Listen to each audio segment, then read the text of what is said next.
Hi, friends. Welcome back to the High Vibration Living podcast. Today, I'm chatting with Valerie Oula, an energy healing expert. She is the Director of Vibrational Healing at The Well and is founder of Modern Ritual New York City, a sanctuary for personal transformations and healings. She is the author of 2 books, A Little Bit of Reiki and Rest Rituals. We're going to be touching on rest rituals today to support you in getting a better night's sleep naturally. If you like the conversation that we have here today, you can tune into a previous episode that I had with Valerie, episode 58. I really suggest you check that one out. But for now, we're going to jump right into all the beautiful rest rituals that Valerie has a depth of knowledge about. Welcome to the show, Valerie. Thank you so much. So nice to be back. It's so nice to be back. And since we've last chatted, you have been quite the globetrotter. Can you fill me and the audience in on where you've been going and what you've been doing? Well, I absolutely, I think when we last recorded, I was literally either headed to Mexico City or I think I was headed to Iceland. And the ironic thing is that, I really dislike flying. I'm a very nervous flyer, and I've been flying so much and traveling so much. And it's really, it's been a blessing to be able to travel and do the work that I do. And to also get to meet my fear every time I step on that plane, right? And I also use it as this moment, as this opportunity of going, okay, I'm at this edge, right? And every time I do something that takes me way out of my comfort zone, I come out the other side more expanded, more aware. So, so I've been traveling a lot. I've been home now for a few weeks, but prior to that, I was in Costa Rica at the Well in Costa Rica, an auberge property, which is incredible. I was there for 3 weeks, and then I was home for 2 weeks, and then 2 weeks before that, I was in Cabo for also another opening for the Well in Cabo at an auberge resort, which was also incredible and lovely. And next week, I'm headed to Spain, where I am working with a beautiful company called Balance Holidays. They're based in Europe right now, but they do very luxury, high-end retreats. And so we will be doing a retreat in Menorca, Spain. So that is coming up. Beautiful. I really highly suggest everyone listening start watching Valerie on Instagram, because you'll get to see these places, and then also you'll get a little more insight into what she does and just all the wonderful places that are popping up around the world that are offering, I think, an up-leveled opportunity to vacation and to rest and recover in a unique way. Right. And it's like, yes, we all need a vacation.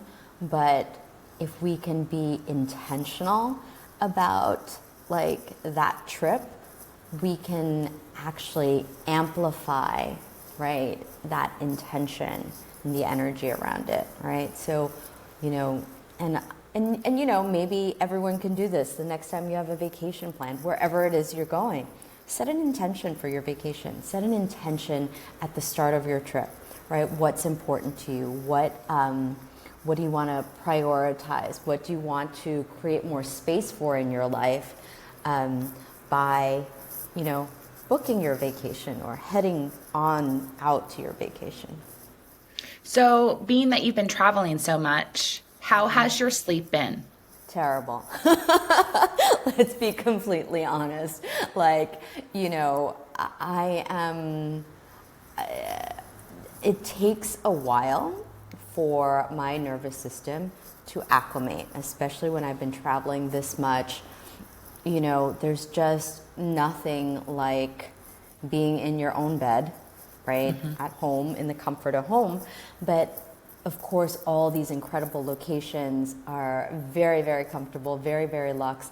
But there's a part of me that's like, why is it so quiet? Ooh, it's so dark, right? I'm from the city, so I'm used to having some amount of light. And so it literally is, I need time when I arrive at a location to acclimate. But thank God I have tools, right? Tools like breath work, pranayama, and other things that I do for myself to regulate somewhat, even if I'm not really sleeping that well. Yeah, I'd love to find out the tools that you like. So I'd love to learn a little bit more about your evening ritual when you're home, and then how that shifts when you're on vacation or traveling for work. Well, my evening ritual as of late, right? So I am really of the mindset that you have to feel into the energy, right? And so maybe you've been practicing a certain ritual, you have a certain routine that you've had for years and years and years, right? And then at some point you're like, I'm done, right? That meditation that I've been doing for like 3 years every night, I'm done. I need something else, right? And I think it is important to allow yourself to shift and to, drop off, like if that's what it feels like, right? It's no longer, sometimes the energy's done. It's like when you break a crystal or like lose a crystal or break a piece of, I don't know, jewelry or lose a piece of jewelry. It's almost like that energy, whatever cycle, whatever process you are in, it's time for something new. And so I would say first and foremost, if you feel, the need to do something different, absolutely do something different and trust that that's the energy that is needed at that time. So lately, my nightly ritual has been implementing, some oils, some grounding oils. I love frankincense. I have a blend of, actually, what is it? I think it's a blend of Palo Santo, actually, and lavender. And I've been putting it, just one drop on the hands, and then just literally massaging my whole entire head, right? Because we hold so much tension, right? And we know when we have tension in the body, right? When your neck is stressed and all the things. But I think a lot of us don't recognize how much tension you actually have in your head until you start to massage it. And you're like, oh, wow, that actually is tense, right? And so I've been doing this nightly ritual where I take gentle breaths in and out and I massage. And you do it in bed and you're opening up these different points in your body, different energy points, different energy systems, and you really also get that blood circulating in your head, right? And for me, it's been a really nice way to just build that in right before bed. Nice. It's funny, when I lay down to go to bed, I scratch and massage my scalp as well. There you go. I've been doing that for the past few weeks, and it feels so good, and it does help you wind down. And you can even, right, like anything we do for ourselves, we can make into a ritual. We can say, okay, as I, gently massage my head, I'm unwinding whatever it is, whatever stress, whatever tension I've carried from the day, right? I'm unwinding it out of my system. So I have a little script that I read before I go to bed. I just keep it written next to the side of my bed, and it changes all the time throughout the years. But it's just a little thing that I read, and I read it 3 times, asking for my guides, angels, Pleiadians, ancestors, to remove any blocks, trapped energy, anything that's in me or on me that no longer serves me, move it out while I sleep tonight. And so therefore I can move into serving for my greatest and highest good while I'm here. It's something along those lines. Have you ever gone through phases where you read something like that for support while you sleep at night? You know, that's actually really interesting. I went through a phase where I recognized that when we sleep, our brain is processing, right? And I think it's important what we take in right before bed, right? So, I mean, trust me, there have been nights where I've like binge watched something, like I think it was a while ago, but we were binge watching like House of Cards like a bazillion years ago, and my system was so jacked up. I was like really like just, you know, entertained but stressed. And I went to bed that night and I remember waking up the next morning feeling like I had a massive hangover. Like a massive hangover because I don't generally watch, you know, that much TV or anything, and we had binge watched like 3 episodes in a row, and right, all this like stress hormone, all the things coursing through my system, I definitely didn't sleep well. And so I think it's really important to think about what we are taking in, what we are literally ingesting, consuming before bed. And so for a while, thinking of that, and many years ago, even before I got into any spirituality or any of this energy work, you know, I found it helpful to read, you know, something calming. Like I think there was like a little philosophy book that I was reading. Like I would read a few pages before going to bed. And, you know, I went through this phase where I started reading more about something I wanted to learn, right? And I was thinking, okay, I'm going to take in this piece of information and be very intentional about allowing, right, my sleep to help me really digest it, to really actually integrate it into my body. And so, you know, I think it was a book that I was reading from one of my teachers, and I was like, okay, I'm going to keep reading this. And it was really interesting because the next morning I went through a phase where like I would read a little part of it, and then the next morning I would have a dream, right, that really opened things up for me.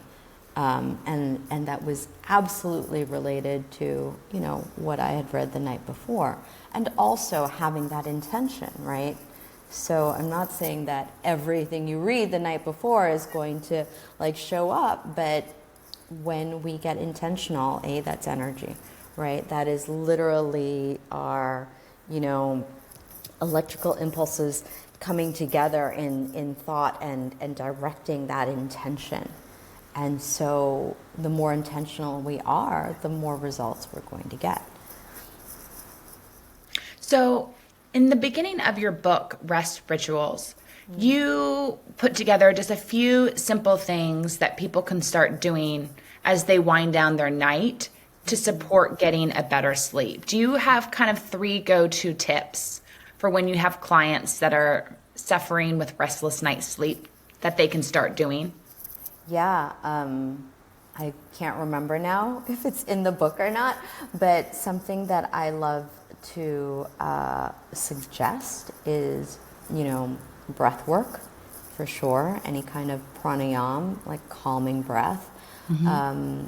And also, actually, what's nice is to do like a breath work or a meditation, listening to binaural frequencies. I love, actually, you know what, binaural frequencies is the #1 thing that I share with clients, because oftentimes when you make things too complicated, people just aren't going to, you know, do it because it's just, so it has to be a super easy in. And I always present binaural frequencies as, listen, you pop your headset on, you listen to these binaural frequencies on repeat, and you go to sleep. I mean, it can't be easier than that. But if you wanted to add extra things, I also suggest like a breath practice while you're listening to binaural frequencies, right? You can inhale for 4, hold for 7, slow exhale for 8. As you're doing this, as you're listening, all of this while you're laying down in bed, right? And I think ease is really what's key to creating these rituals, right? I think if we make it way too complicated, you know, brain's like, nah, not interested. Have to expend too much energy to do something, it's not gonna have a buy-in, right? And so listening to binaural frequencies,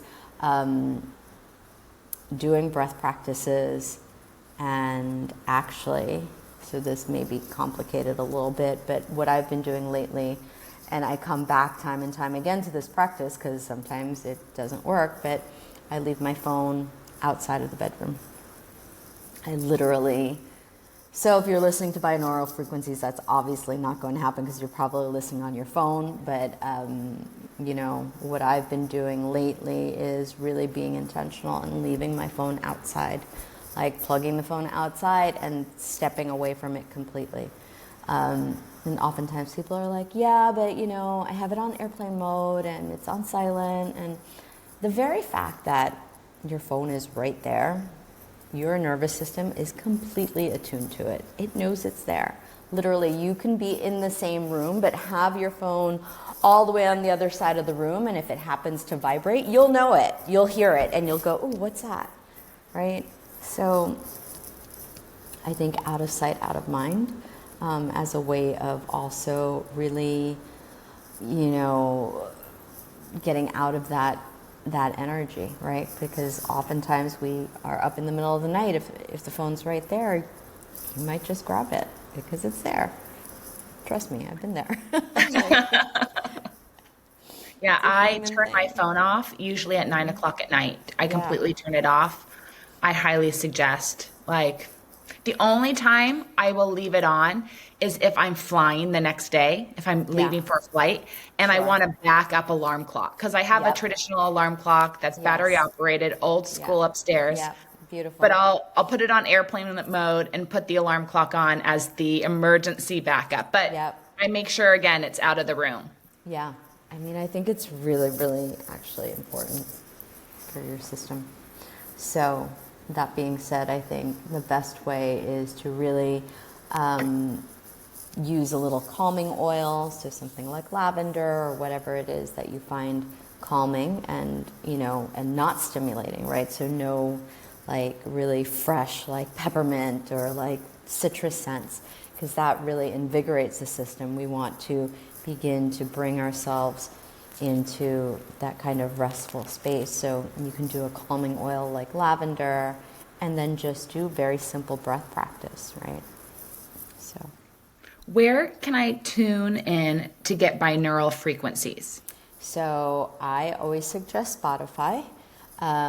There is a artist, I think they go by Miracle Tones. And so what's beautiful about binaural frequencies, so the reason you listen on a headset is because there is one frequency playing in one ear and a completely different frequency playing in the other. And your brain creates the illusion of a third frequency. And so that is basically the state of attunement, right? And so if you look on Spotify and you look up, you know, Miracle Tones, that they will have different states. So you can find something like resolve inner conflict or DNA healing or calm or love and miracles, something like that, right? And so it's just something super easy to listen on repeat, you know, and if you wanted to put your phone away, what you can do is you can just, you know, listen for like, I don't know, usually they're 2 or 3 minutes. So you can just start with 2 or 3 minutes or 6 minutes and then put your phone away and then go to bed. Thank you. I'm Yeah. going to tune into that. Yes. Well, we can't talk about a good night's sleep without talking about dreams. And I want to chat with you about your family lineage and the connection to sleep and dreams because it's so beautiful. And I think it plays such a big part in supporting you as a healer and a support system for people trying to get a good night's sleep. Can you tell us a little bit about your family's lineage in Laos and the role that your great-great-grandfather had while your family was living there? Yeah, I mean, it's so interesting. It was something that no one ever really talked about, but it was kind of there, and we kind of knew about it. That my great great grandfather was the dream advisor to the King of Laos, and I think years ago, obviously many years ago, before I got into any of this work, I kind of knew about it, and it was like, oh, that's interesting, and just let it just be this little story, right? And when I was working on my book Rest Rituals, it literally showed up again, and I was like, oh wait, that's right, I completely had forgotten about this part of my family. And unfortunately, I don't think my dad knows that much about it, and my grandmother is gone now. So, I think the story is just that he was the dream interpreter, right? And so he was basically a close advisor. I don't know that he had an official title as like dream interpreter to the King of Laos, but he was a close advisor. And he was very spiritual, and he would tune into dreams, and I think that's just it was very timely that happened to come up again as I was working on Rest Rituals. So it was really, really interesting and cool. Have you been able to go back to Laos? No, it's incredible. My family's been planning a trip. I mean, all the younger cousins, like my father has no interest. He's like, no, thank you. I'm in Florida now. This is where I'm at. I'm not going back. But we've been talking about it, and I think we really do need to make it happen. Yeah, I would love to tune me in, fill me in when you Yes. get back, because I'd love to know when you're there and you start to meet people, if there are tools that he or anybody that held positions like that once used to help interpret people's dreams or help them shift their dreams. I would just be so curious in that role that I know exists in so many different communities around the world. That's what fascinates me, is he was, one of so many people that were blessed with the ability to see through and interpret and help people process their consciousness. My guess is that it comes from a very grounded and spiritual place, right? To be able to recognize that there is more than meets the eye, right? There's so much more going underneath the surface of this, physical construct, this reality, right? And to be able to delve into dream work is literally an unlimited resource. And I feel as a culture that it is highly underutilized, right? So oftentimes, I'll talk to people and they'll say, oh, I never remember my dreams. And I was like, but that's because you haven't trained yourself to, right? You haven't gotten intentional yet. And when you start getting intentional with anything, you're literally letting your system know that you're ready to listen. And I think that's why dream practices, dream work is such an important and essential part of our growth. So I had a teacher once tell me, when I went through a phase where I wasn't remembering my dreams, to look myself in the mirror when I'm getting ready for bed, before or after I brush my teeth, and tell myself that I will be remembering my dream, and I'll be able to remember and process it in the morning. Have you done something like that before, or is there something else you suggest people do if they're trying to remember their dreams? I think what's important is that, again, you set that intention, right? And, so before bed, you can absolutely, my approach is just letting your unconscious mind know that you are ready to listen and that you are ready to remember whatever it is that it wants to share with you. Or if you want to get really intentional, you can direct your unconscious mind to share some insight about something that's been going on in your life, right? Like, oh, what do I need to know in regards to, I don't know, situation A versus whatever, I don't know. And it's really important that as you sleep, there comes a point where, ideally you are well rested or mostly well rested and waking up without your alarm clock, right? So you already know when you're kind of up, right? And so if you're at that point where you're kind of feeling like you're awake, it's important not to move. You have to stay very still and begin to recount your dream, whatever it is you can remember. Because there's something about moving that kind of pulls you out of the process, so makes it somewhat harder later to remember, right? And I think as you start to just grab the bits and pieces that you can remember and start just going into that, and maybe initially all you remember is one tiny little snippet, and that's enough. That's okay. It's a start. We're literally cultivating this relationship with our unconscious mind to say, okay, I'm really serious. I would like to remember. I would like to know. I would like to learn, right?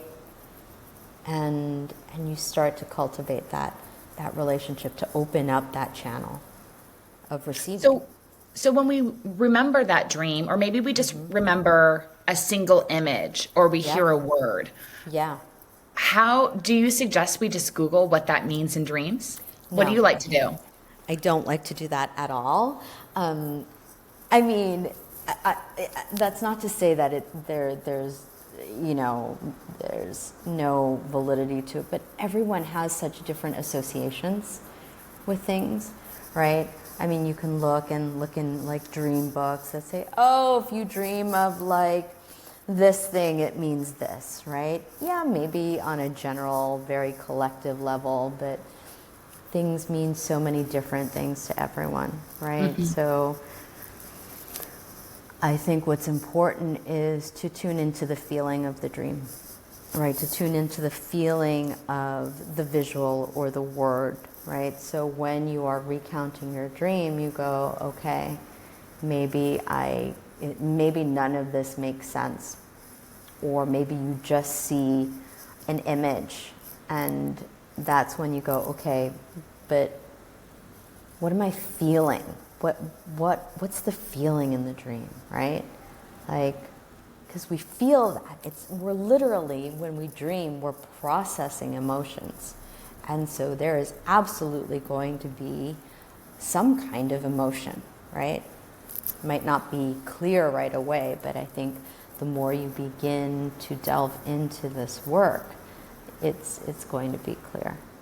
And so is that why it's great to have a notebook nearby? So then you don't just write down the image or word, you write down the feeling behind it, and then you can start to see a pattern? Yeah, so Robert Moss is an amazing dream work teacher, and that is actually where I first learned.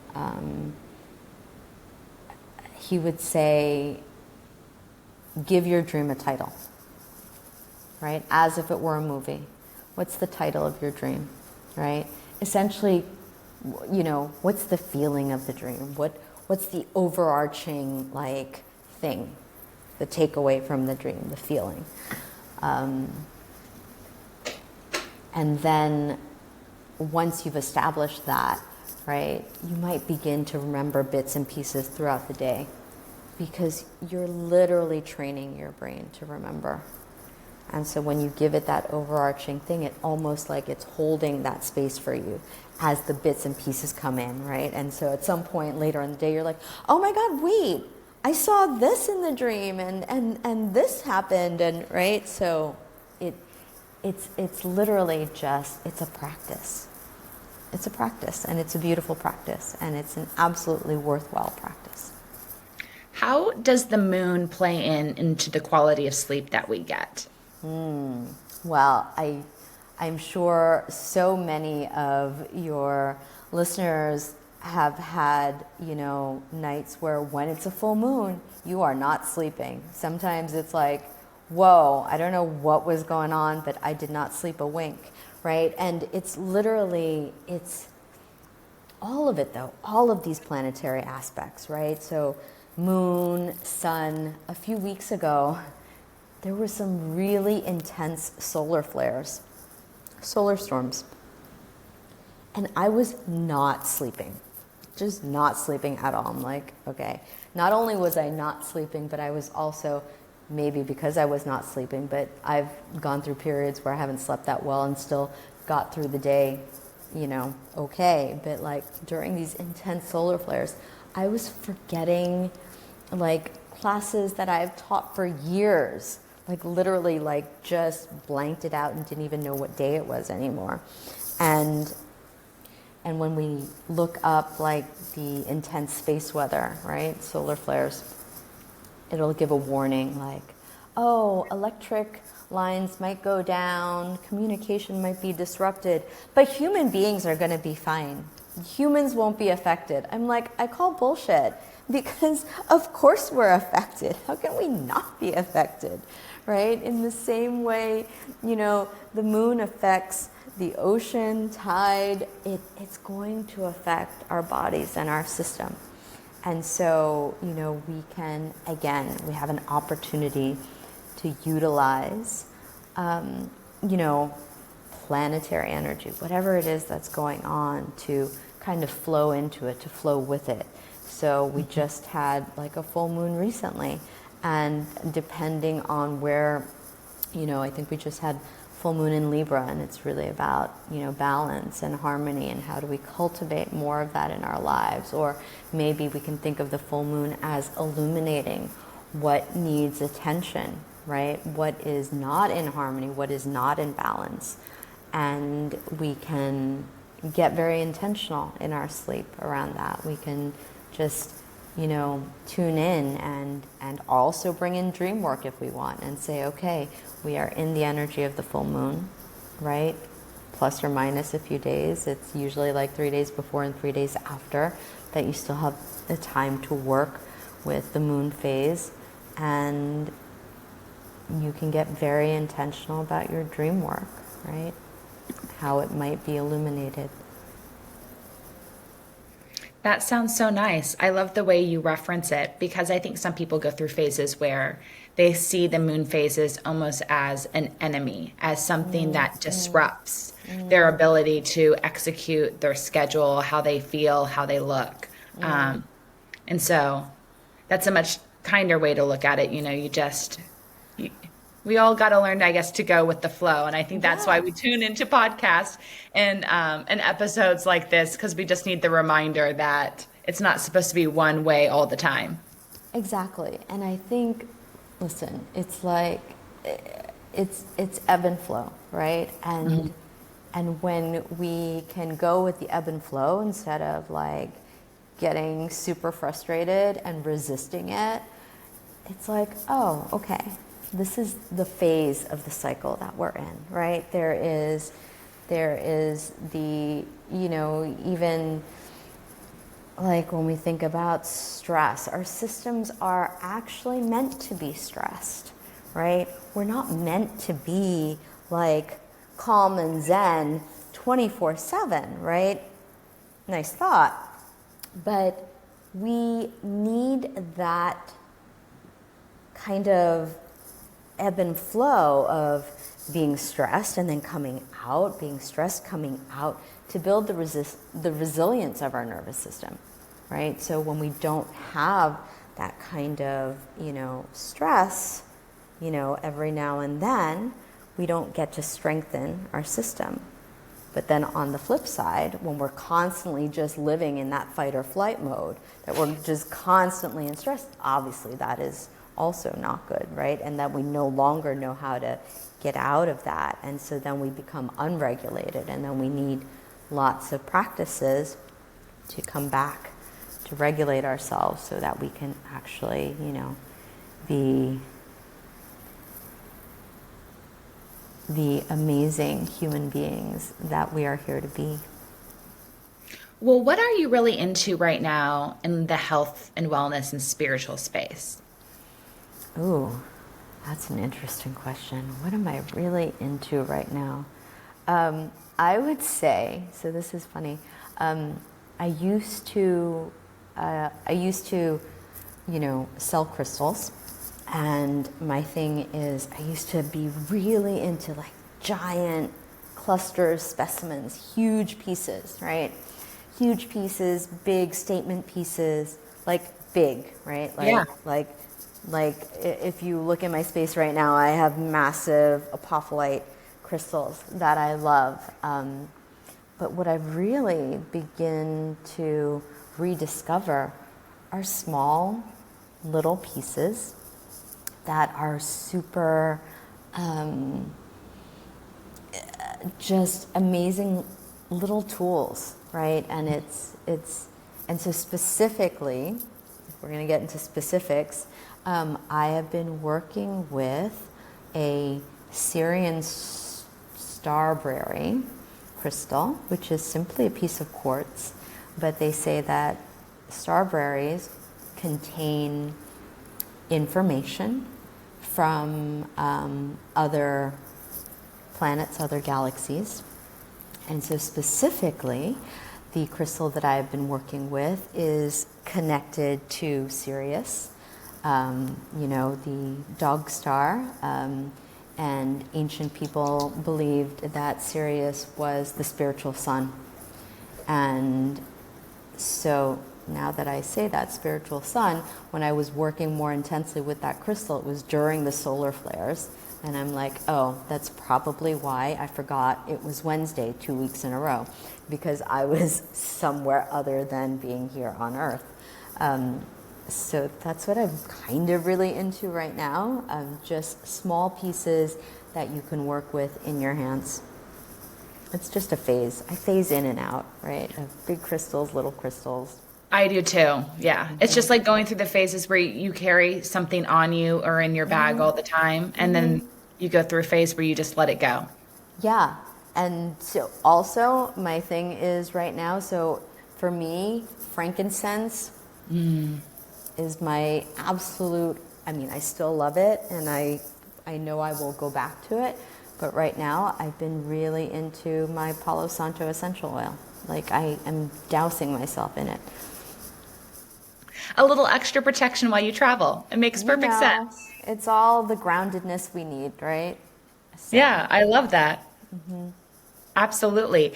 Any foods or teas that you like drinking in the evenings to support you with a good night's sleep? I would say, chamomile, always easy, ready to go to, excellent for your nervous system.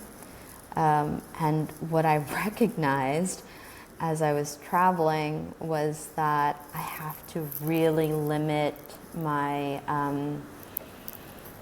caffeine intake in regards to chai, right? So I don't drink coffee. I drink matcha or chai.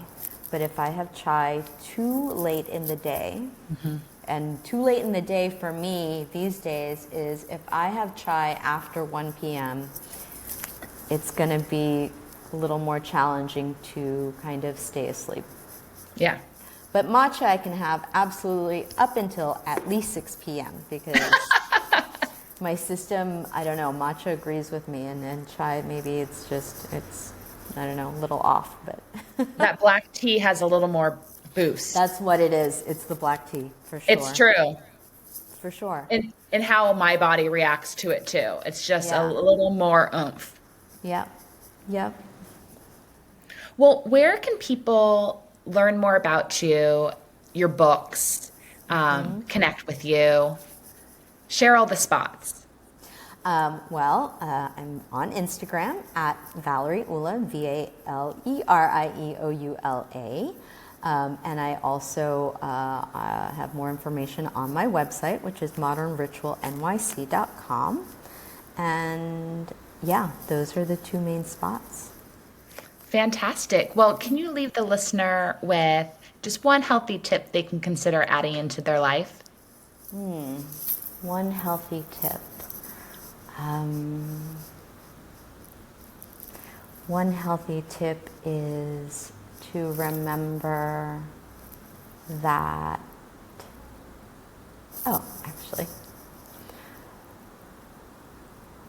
gentle breath in and gentle breath out. Because oftentimes you'll hear, when you go to class, take a deep breath in, right? And taking a deep breath in really activates your sympathetic nervous system. And so really, when we want to reset, most of us at least, when we need to pause in the middle of the day, it's really about practicing gentle breath. It's really about allowing that breath to be gentle in and gentle out, to get into more of that parasympathetic nervous system, to rest and digest. And so I think especially when we find ourselves super stressed, it's not taking a deep breath in. I mean, sometimes that does work because it's almost like you have to get that activation so that you can release. But I think it would be, much more beneficial to begin to cultivate that gentle breath in and gentle breath out. Thank you for that. And thank you so much for your time today. And I highly suggest to the listeners to check out Valerie's book, Rest Rituals. It's one of those great books to keep by your bed, to read right before you go to sleep, because you're always going to learn a tip that's going to make you feel a little bit better and have a better night's sleep. It's a really nice bedside book. So thank you so much, Valerie, for coming on. Oh my God, thank you for having me. And I would also add that I recorded the audiobook myself. And so that is also something that might feel relaxing to listen to before you go to bed as well. You might not That even would be great. It'd be great to listen to on a flight. Yeah, you might not even want to do any of the practices, but just listening to the rituals and listening to the different mantras that I cover in the book can be helpful. Beautiful. I think listening to the mantras would be so nice. Yeah. Well, thank you so much. Thank you. I'll see you again soon. All right. Thanks so much.